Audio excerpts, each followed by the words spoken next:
Escha, une femme au cœur dévoué et à l'âme sincère, avait toujours trouvé un équilibre entre sa foi et son quotidien dans les montagnes enneigées d'Aspen, Colorado. Ses journées débutaient dans la prière, son hijab soigneusement ajusté sous son casque, et ses skis prêts à la transporter vers les cimes étincelantes.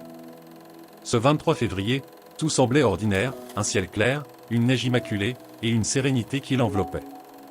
Mais ce qu'elle ne savait pas, c'est que ce jour changerait à jamais le cours de sa vie. Alors qu'elle glissait sur les pistes, savourant chaque instant de communion avec la nature, Escha perdit soudain le contrôle. Une plaque de neige, en apparence solide, céda sous ses skis.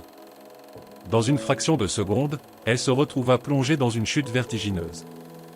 Ce fut comme si le temps s'arrêtait. Le vent sifflait dans ses oreilles, mais son esprit semblait calme, presque en paix. Lorsqu'elle frappa violemment contre une roche, tout devint noir.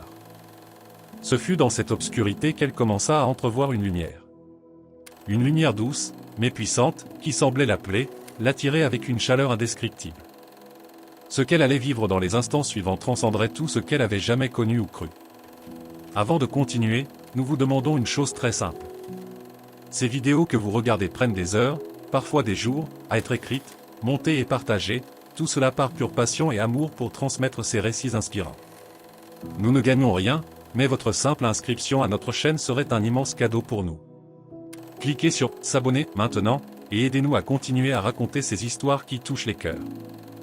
Merci infiniment. Alors qu'Escha flottait entre la vie et la mort, elle sentit une présence. Ce n'était ni effrayant, ni oppressant, mais une force empreinte d'amour infini et de majesté. Était-ce un rêve? Une vision? Elle ne savait pas.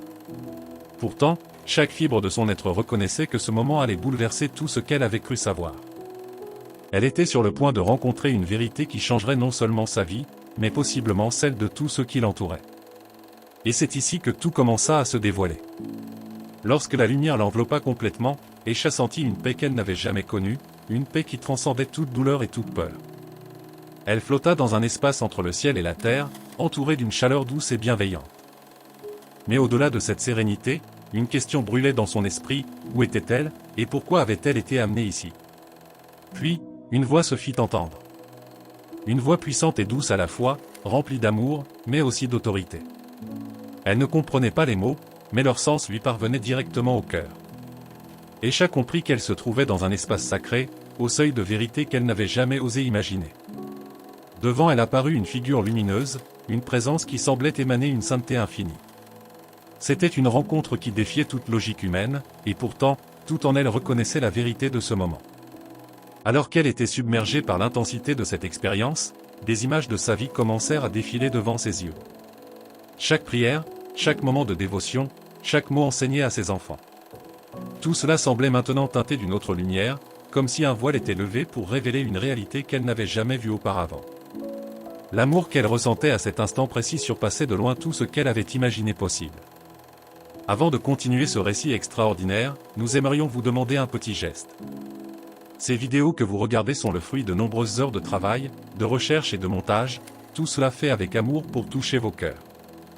Nous ne gagnons rien en retour, mais un simple like ou un abonnement serait pour nous une immense récompense. Cela nous aide énormément à continuer. Merci du fond du cœur pour votre soutien. Puis, Escha vit quelque chose qui la bouleversa.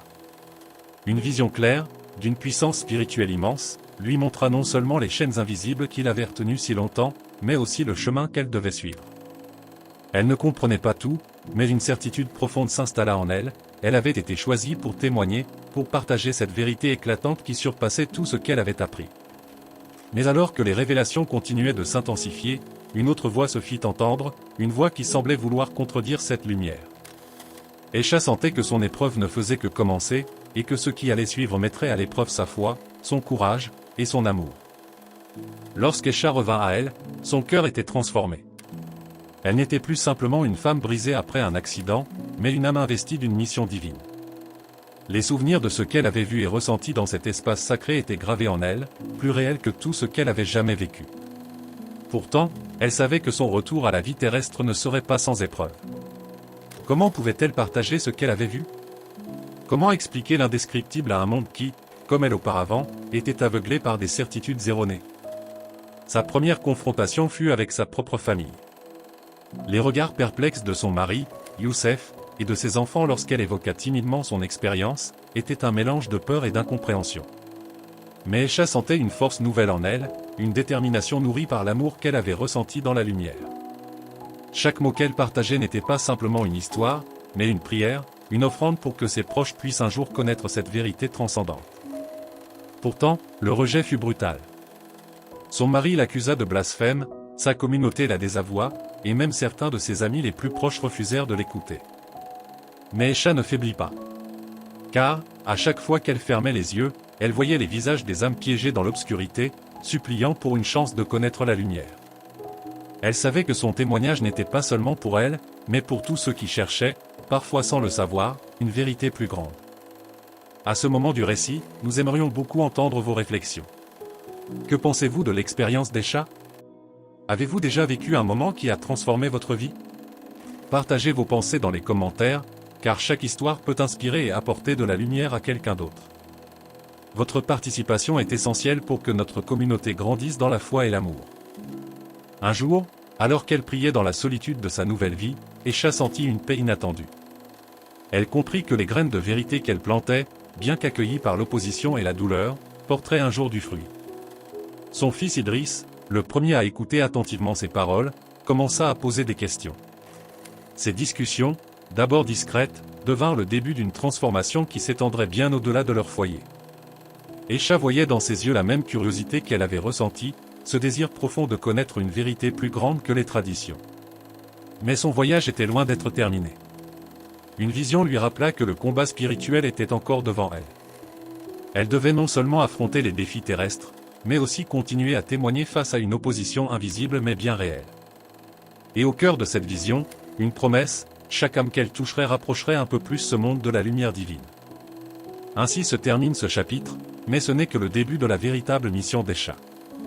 Et vous, seriez-vous prêt à suivre une telle vérité, même au prix des plus grands sacrifices ? Restez avec nous pour découvrir où ce chemin l'amènera, et comment une simple vie peut devenir un flambeau d'espoir pour des milliers.